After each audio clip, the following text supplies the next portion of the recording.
Assalamualaikum warahmatullahi wabarakatuh. Salam jas merah. Jangan pernah bosan belajar sejarah. Bangsa yang besar adalah bangsa yang menghargai sejarah. Upaya bangsa Indonesia mengatasi ancaman disintegrasi bangsa. Integrasi untuk kedaulatan sebuah negara. Kedua, upaya bangsa Indonesia mengatasi ancaman disintegrasi bangsa. Tokoh pejuang mempertahankan integrasi bangsa.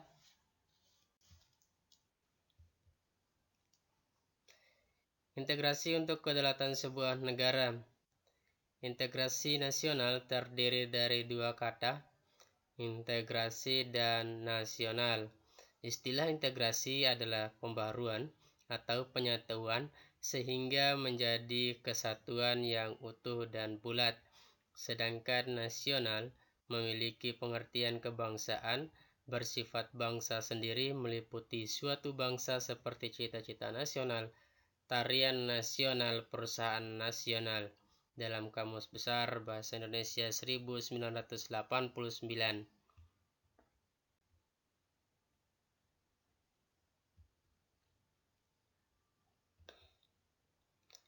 Upaya bangsa Indonesia mengatasi ancaman disintegrasi bangsa. Disintegrasi adalah keadaan tidak bersatu padu yang menghilangkan keutuhan atau persatuan serta menyebabkan perpecahan. Disintegrasi bangsa yaitu perpecahan atau hilangnya persatuan suatu bangsa yang mengakibatkan perpecahan. Secara umum, pemberontakan di dalam negeri dari periode awal kemerdekaan terjadi karena ada beberapa faktor. Yang pertama, keinginan untuk mendirikan negara sendiri yang lepas dari Negara Kesatuan Republik Indonesia. Yang kedua, mempertahankan bentuk negara federal. Ketiga, keengganan APRIS di negara bagian bergabung dengan TNI dan menolak kebijakan pemerintahan Hatta untuk melakukan reorganisasi dan rasionalisasi dalam tubuh militer yang menekankan profesionalisme. Pada masa revolusi fisik, ada beberapa pemberontakan. Yang pertama adalah pemberontakan PKI Madiun 1948. Pemberontakan ini diawali dengan jatuhnya Kabinet RI yang pada waktu itu dipimpin oleh Amir Syarifuddin. Lalu dibentuklah kabinet baru dengan Muhammad Hatta sebagai Perdana Menteri. Namun Amir beserta kelompok-kelompok sayap kiri lainnya tidak setuju dengan pergantian kabinet tersebut.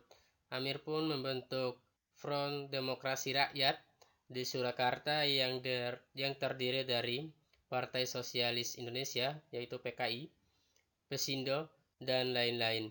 Kegiatan VDR dikendalikan oleh PKI. Sejak kembalinya musuh dari Uni Soviet, partai yang tergabung dalam VDR akhirnya meleburkan diri menjadi PKI.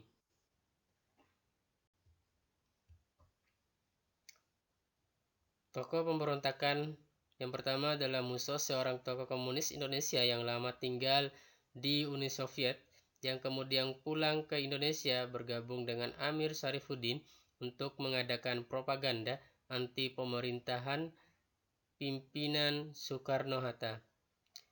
Amir Syarifuddin adalah sekretaris pertahanan PKI setelah dipimpin oleh Musso.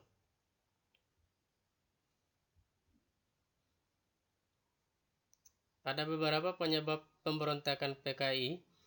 Yang pertama, jatuhnya kabinet Amir Syarifuddin sehingga ia menjadi oposisi bagi pemerintahan Hatta dengan membentuk VDR, Front Demokrasi Rakyat. Salah satu rencana VDR adalah menjadikan Madiun sebagai basis gerilya dalam perjuangan dan menjadikan Surakarta sebagai umpan agar Madiun tidak diserbu oleh TNI. Kedatangan Musso yang memperkuat struktur organisasi PKI dan melakukan agitasi politik. Diproklamasikan Negara Republik Soviet Indonesia pada tanggal 18 September 1945.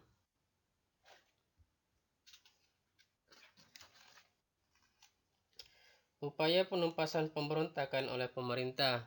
Yang pertama, Hasan Nasution sebagai pengganti Jenderal Sudirman telah menyusun taktik untuk memberantas pemberontakan PKI di Madiun. Seluruh kekuatan pemberontakan akhirnya dapat diberantas dan Madiun dapat direbut kembali pada tanggal 30 Desember 1948. Musa berhasil ditembak mati dan Amir Sarifuddin berhasil ditangkap dan dihukum mati. Pemberontakan Darul Islam atau Tentara Islam Indonesia. Pemberontakan Darul Islam atau Tentara Islam Indonesia merupakan pemberontakan yang bertujuan memisahkan diri dari NKRI dan membentuk Negara Islam Indonesia. Penggagas berdirinya Negara Islam Indonesia adalah Sukarmaji Marijan Kartosuwirjo, tokoh Partai Serikat Islam Indonesia. Pemberontakan ini diawali dengan diproklamasinya berdirinya Negara Islam Indonesia pada tanggal 7 Agustus 1949 oleh Kartosuwirjo. Selanjutnya berkembang di berbagai wilayah di Indonesia, di antaranya di Jawa Tengah dipimpin oleh Amir Fattah, di Sulawesi Selatan dipimpin oleh Kahar Mujakir, di Aceh dipimpin oleh Daud Beure, dan di Kalimantan Selatan dipimpin oleh Ibnu Hajar. Dan untuk penjelasan lebih lanjut terkait masalah DI di Jawa Barat, Jawa Tengah, Aceh, Sulawesi Selatan, dan Kalimantan Selatan, kalian bisa buka buku atau Google. Pemberontakan Angkatan Perang Ratu Adil.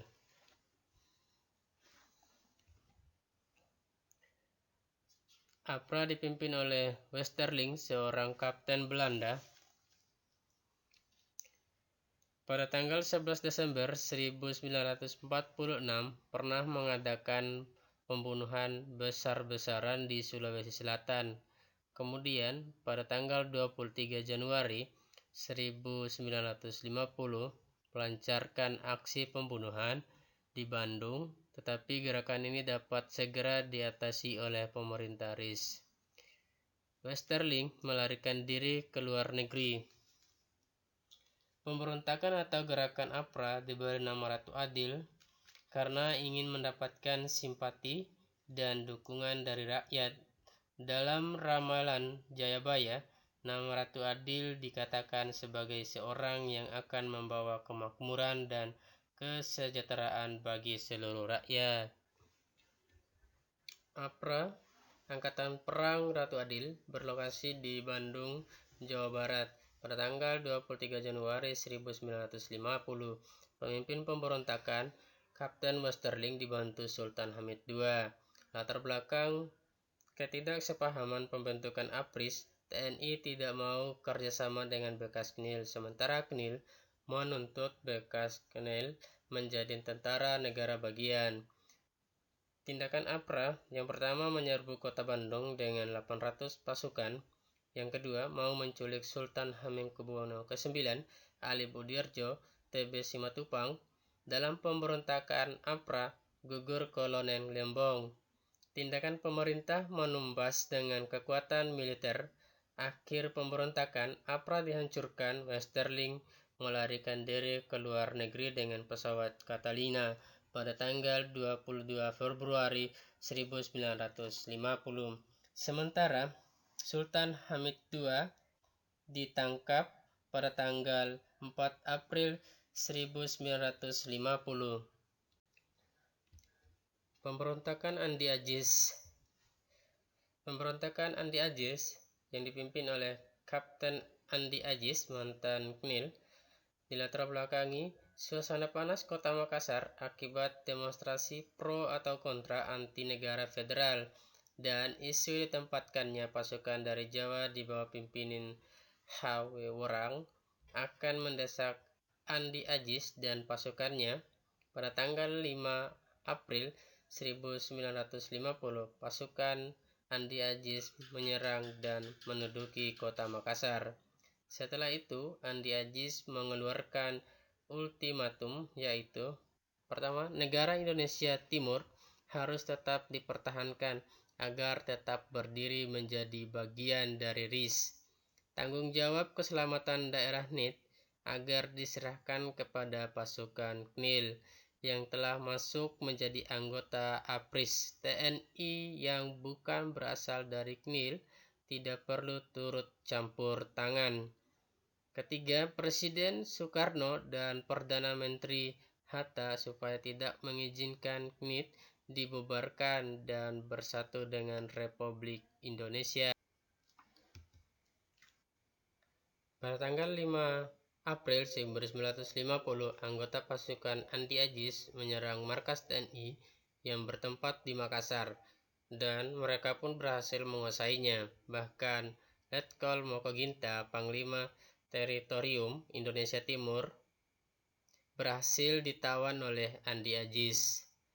Akhirnya, Insurpede Diapi atau Perdana Menteri NIT mengundurkan diri karena tidak setuju dengan apa yang sudah dilakukan oleh Andi Aziz, dan ia diganti oleh Insinyur Putuhena yang pro-RI. Pada tanggal 21 April 1950, Sukawati yang menjabat sebagai wali negara NIT mengumumkan bahwa NIT bersedia untuk bergabung dengan NKRI, Negara Kesatuan Republik. Upaya penumpasan pemberontakan Andi Aziz. Pada tanggal 8 April 1950, pemerintah memberikan peringatan kepada Andi Aziz bahwa setiap 4 kali 24 jam harus melaporkan diri ke Jakarta, mempertanggungjawabkan perbuatannya, dan diperintahkan untuk menyerahkan diri dan melepas semua tawanan. Pada tanggal 15 April 1950, Andi Aziz ditangkap dan diadili. Pada tanggal 26 April 1950, anggota ekspedisi pimpinan A.E. Kawilarang mendarat di daratan Sulawesi Selatan. Anggota KL KNIL memprovokasi dan memancing emosi yang menimbulkan terjadinya bentrok antara pasukan KL KNIL dan APRIS. Pada tanggal 5 Agustus 1950, pertempuran kembali terjadi antara pasukan APRIS dan KL KNIL di kota Makassar. Pada tanggal 8 Agustus 1950, perundingan KNIL Indonesia, yang dimana Kolonel A.E. Kawilarang pihak RI, Mayor Jenderal Skewerlang pihak KNIL, dengan hasil perundingan pertama, setuju untuk memberhentikan baku tembak yang menyebabkan terjadinya kegaduhan di daerah Makassar. Kedua, dalam waktu 2 hari pasukan KNIL harus meninggalkan Makassar. Pemberontakan Republik Maluku Selatan (RMS). Pemberontakan ini dipimpin oleh Dr. Christian Robert Stephen Somokil, mantan Jaksa Agung NIT. Pemberontakan ini berupa gerakan separatis yang menolak integrasi dan ingin membentuk negara sendiri yang lepas baik dari negara NIT maupun NKRI. Pemberontakan ini dimotori oleh para mantan KNIL yang dilatar belakangi kekhawatiran status mereka terhadap hasil konferensi meja bundar. Rakyat kemudian dihasut agar menentang terbentuknya kembali NKRI dan menolak kedatangan tentara APRIS atau TNI dari Jawa ke Maluku. Jalannya pemberontakan. Pada tanggal 25 April 1950, Somokil memproklamasikan berdirinya RMS dan menetapkan Ambon sebagai ibu kota. Upaya penumpasan pemberontakan oleh pemerintahan Indonesia. Pemerintah RIS mencoba untuk mengatasi masalah ini dengan cara damai. Dikirimlah Dr. Leimena, tetapi kedatangan ini ditolak. Pada tanggal 14 Juli 1950, gerakan operasi militer yang dipimpin oleh Kolonel Kawilarang dilaksanakan untuk menumpas gerakan separatis tersebut. Salah seorang prajurit TNI, Letnan Kolonel Slamet Riyadi, tewas dalam perjuangan merebut benteng New Victoria pada tanggal 28 September 1950. Dan situasi kembali kondusif. Banyak tokoh RMS melarikan diri ke Pulau Seram, dan selama beberapa tahun kemudian kelompok ini masih terus melakukan serangkaian kekacauan. Pemberontakan PRRI. Yang pertama, karena merasa kecewa terhadap berbagai kebijakan pemerintah pusat, maka pada tanggal 25 Februari 1958, Ketua Dewan Benteng Ahmad Hussein memproklamasikan berdirinya pemerintahan revolusioner Republik Indonesia dengan Sarifuddin Prawira Negara sebagai Perdana Menterinya. Kedua, pembentukan PRRI di Sumatera segera mendapat sambutan di Indonesia bagian timur. Pada tanggal 17 Februari 1958, Letkol J.L. Somba menyatakan mendukung sepenuhnya gerakan PRRI. Pada tanggal 10 Februari 1958, Ahmad Hussein menuntut agar Kabinet Juanda mengundurkan diri dalam waktu 5 kali 24 jam dan menyerahkan mandatnya kepada Presiden. Kemudian tuntutannya ini ditolak oleh pemerintah pusat. Pada tanggal 15 Februari 1958, Ahmad Hussein memproklamasikan berdirinya pemerintah Revolusioner Republik Indonesia atau disingkat PRRI. Sebagai Perdana Menterinya adalah Mr. Sarifuddin Prawira Negara. Penumpasan gerakan PRRI Permesta. Yang pertama, untuk menumpas pemberontakan PRRI, pemerintah mempersiapkan operasi militer gabungan yang terdiri atas TNI Angkatan Darat, Angkatan Laut, dan Angkatan Udara. Operasi gabungan ini dinamakan Operasi 17 Agustus dan dipimpin langsung oleh Kolonel Ahmad Yani. Kemudian, gerakan pasukan TNI pertama kali ditujukan ke Pekanbaru untuk mengamankan sumber-sumber minyak.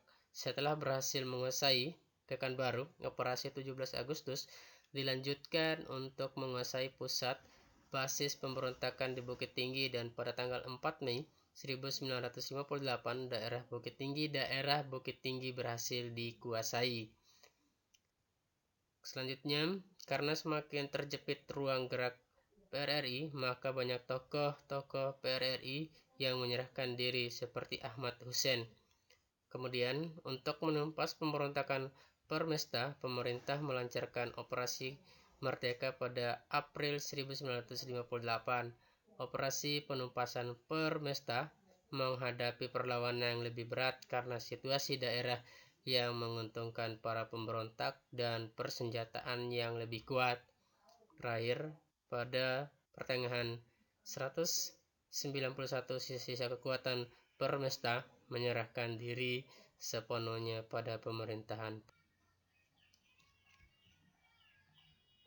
Pada masa demokrasi terpimpin, ada gerakan pemberontakan Gerakan PKI 30 September 1965 atau disingkat G30S PKI. Pasca kegagalan pemberontakan PKI Madiun pada tahun 1998, banyak tokoh PKI yang melarikan diri ke Moskow untuk bersembunyi dan menanti waktu yang tepat untuk kembali ke Indonesia.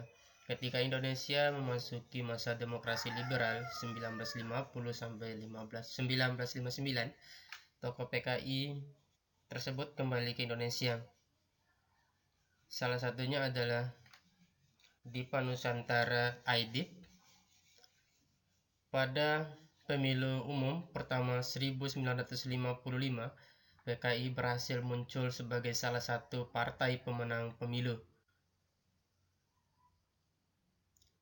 Pada awal tahun 1965, Bung Karno mempunyai ide tentang Angkatan Kelima yang berdiri sendiri terlepas dari TNI. Pandangan lain mengatakan bahwa PKI lah yang mengusulkan Angkatan Kelima tersebut dan mempersenjatai mereka.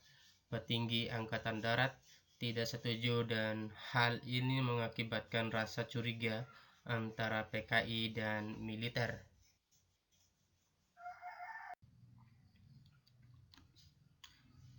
Pada tanggal 1 Oktober 1965, gedung RRI Pusat dan kantor pusat telekomunikasi dapat direbut kembali tanpa pertumpahan darah oleh satuan RPKAD di bawah pimpinan Kolonel Sarwo Edi Wibowo. Pasukan para Kujang 328 Siliwangi dan dibantu pasukan kavaleri setelah diketahui bahwa basis G30 SPKI berada di sekitar Halim Perdana Kusuma. Sasaran diarahkan ke sana. Pada 1 Oktober 1945, PKI berhasil menguasai radio Republik Indonesia.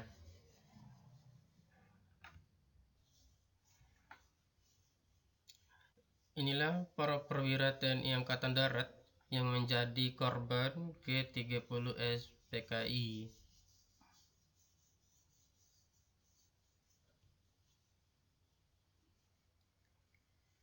Penumpasan G30 SPKI pada tanggal 1 Oktober 1965. Operasi penumpasan G30 SPKI dimulai sejak tanggal 1 Oktober 1965 sore hari. Gedung RRI Pusat dan kantor pusat telekomunikasi dapat direbut kembali tanpa pertumpahan darah oleh satuan RPKAD di bawah pimpinan Kolonel Sarwo Edi Wibowo. Pasukan para Kujang 328 Siliwangi dan dibantu pasukan kavaleri setelah diketahui bahwa basis G30 SPKI berada di sekitar Halim Perdana Kusuma. Sasaran diarahkan ke sana.